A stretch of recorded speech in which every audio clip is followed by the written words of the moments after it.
All right, everybody, welcome to our notes for light today. Today for our lecture, we're going to do just a little brief introduction to light, ways that the way that light is produced, different sources of light, ways that it interacts with objects, and the electromagnetic spectrum. We'll talk a little bit on color, but really that's saved for a later day, along with reflecting light with our lasers and our mirrors. So light itself is a form of electromagnetic energy. It is part of what we call the electromagnetic spectrum, and it's the only part of the EM spectrum, the electromagnetic spectrum. I'm just going to call it EM spectrum from here on. It's the only part of the EM spectrum that we can see with the visible eye. Other wavelengths and other bands of the EM spectrum we can see using different tools and manipulating their wavelengths into a way that can be represented using that we can visually see, but with the naked eye, light is the only part of the EM spectrum we can see. The speed of light in air, 300 million meters per second, so it is really, really fast.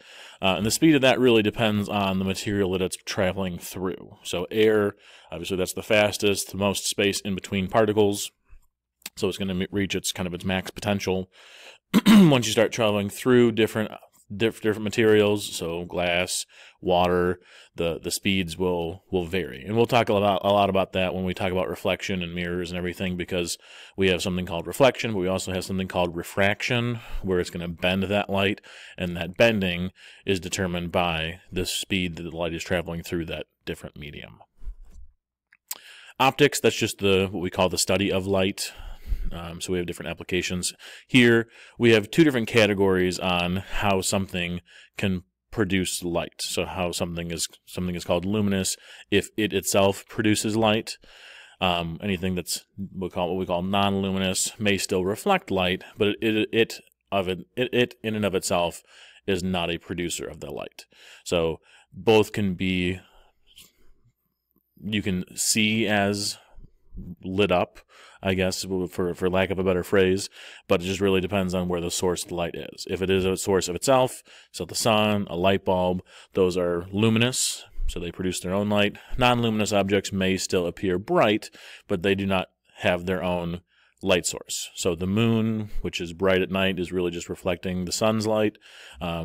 A person, any kind of object can reflect light, but we still would call them non-luminous. Even though, in the Mythbusters episode last week, Jamie's shirt ended up lighting up the room better than the individual beams did in terms of ambient light.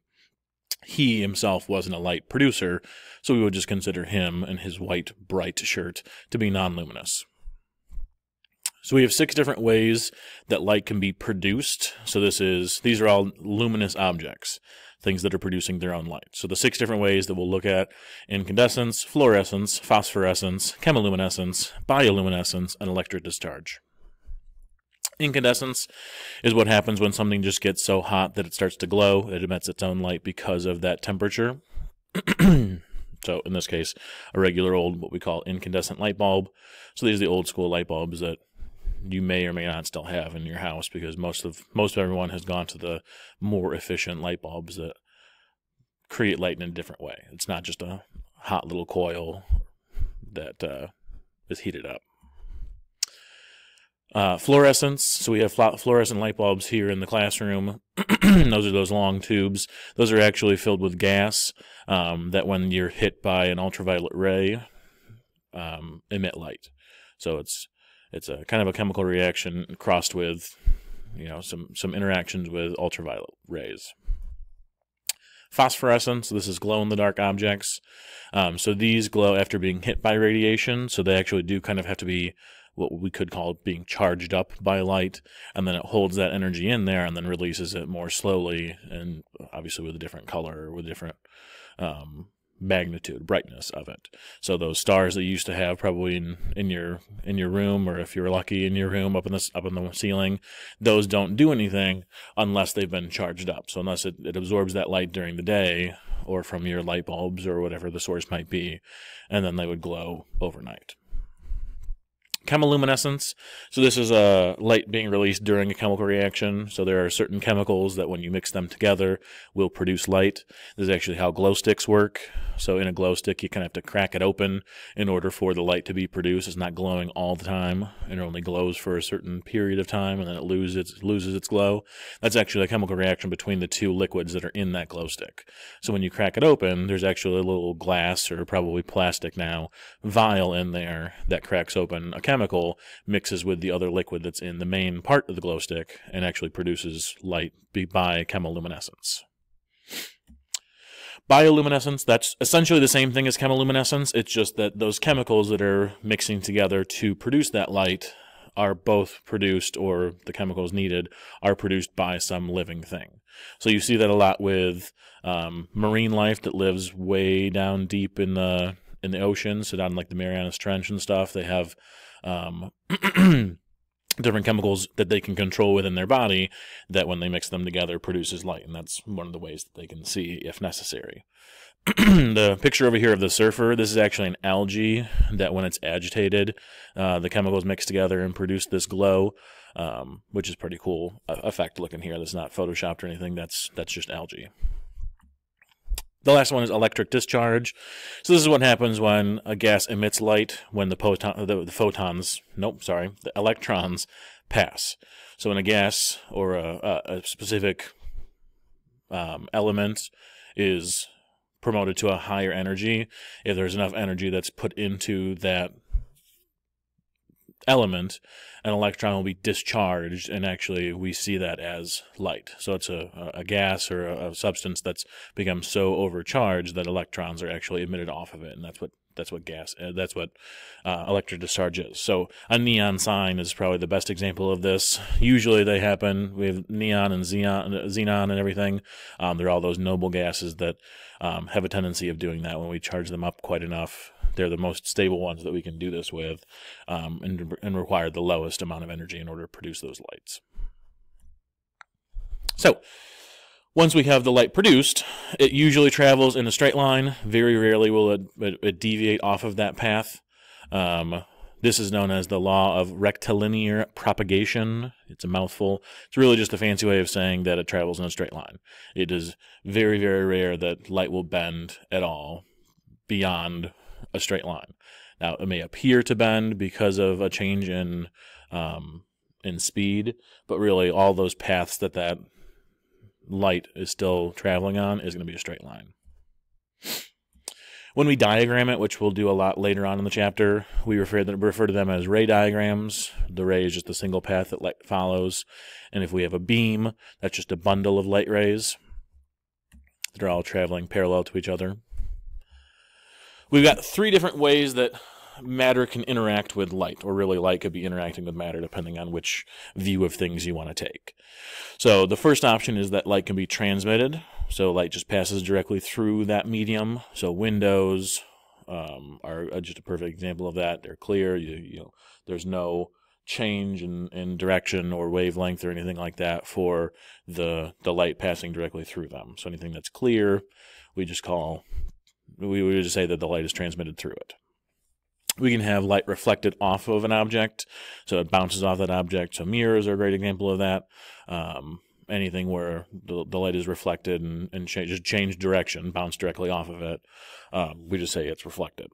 And then we could have light being absorbed by an object, so the light then disappears. Or most of the time, more likely, certain wavelengths of the light will disappear. So an object will absorb some of the light and then reflect off other parts of the light, because light, the color of light depends on its wavelength, which we'll talk about in just a second. So something that appears a certain color, it appears that way because the object is absorbing all of those other colors and reflecting off just the color that you see. So a green object absorbs all of the wavelengths of light except for green. It reflects green off of it. So really, most of the time we have a combination of reflected and absorbed happening.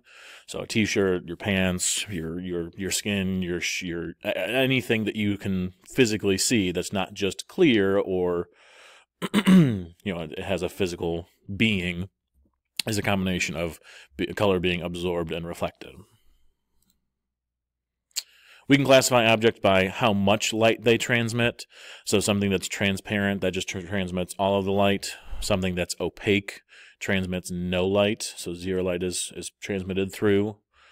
And then a combination of the two is translucent. So a lot of times when you're doing any kind of like photo editing, or if you're on Microsoft Word and you're playing around with different objects, you can mess around with the transparency, or the opacity is what they call it.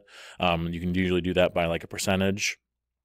And that's just talking about the percentage of how much light you are letting through. Or in a lot of the cases, like in photo editing, you're adjusting how much of that color that you're seeing.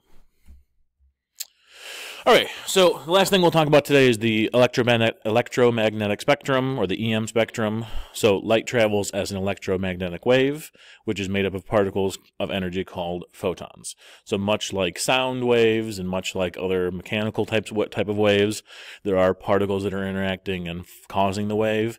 It's just in this case, the particles themselves are particles of energy that we call photons for light. Those waves are made up of electrical and magnetic energy. Wavelength is still the distance between two peaks on a wave. The shorter the wavelength, the closer they are together. The longer the wavelength, the further they are spaced apart. And there's a lot of different types of EM waves, electromagnetic waves, and the big difference, the way that we distinguish between the different types, is by their wavelength. So the EM spectrum represents all the different types of waves arranged based on their wavelength. So this is going to be a great slide, great thing to have. This is a lot of information in here talking about the electromagnetic spectrum.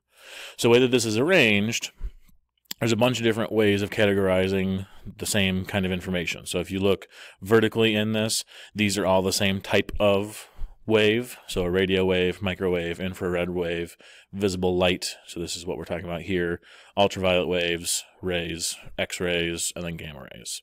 So vertically, you can look at all the different pieces of information about that specific kind of wave. So this top bar just really describes whether or not it can be transmitted through Earth's atmosphere. So whether it's outside Earth and can be transmitted in, or if it's in Earth, more likely it's being produced on the surface, whether or not it's being transmitted through the atmosphere out into space. So visible light and radio waves are the only two that can penetrate the atmosphere.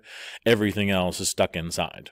So we got that greenhouse effect going on where it's reflecting and bouncing around in the surface. The other thing here, these numbers down underneath the different bands, the different waves in the spectrum, this is describing its wavelength. So something 10 to the third meters, that's 1,000 meters. That's how long each radio wave is. And you can see that as you move further to the right, the exponents become bigger negative numbers. So we're talking about scientific notation. That means they're going to be really, really small waves. So the wavelength itself is going to get really, really small, which means their frequency is kind of the inverse of that. If we look down here, the frequency is going to get much higher because you can fit a lot more waves in each time period, which is what my frequency is. And this wave here in the middle just really shows that it's the same kind of wave. So it's still those photons, it's still those energy particles that are being produced. It's just as you move further to the right, the particles vibrate a lot faster, meaning they have much higher energy. So that's about going to do it for me today. Obviously, the bell rang on me. So when you guys are done, we're going through this. If you need to listen through it again, you can. There's a quiz on Google Classroom that you can check the code on that. You get 2 attempts for that, so only 2. That is due tomorrow. If you have any questions, let me know. Otherwise, have fun.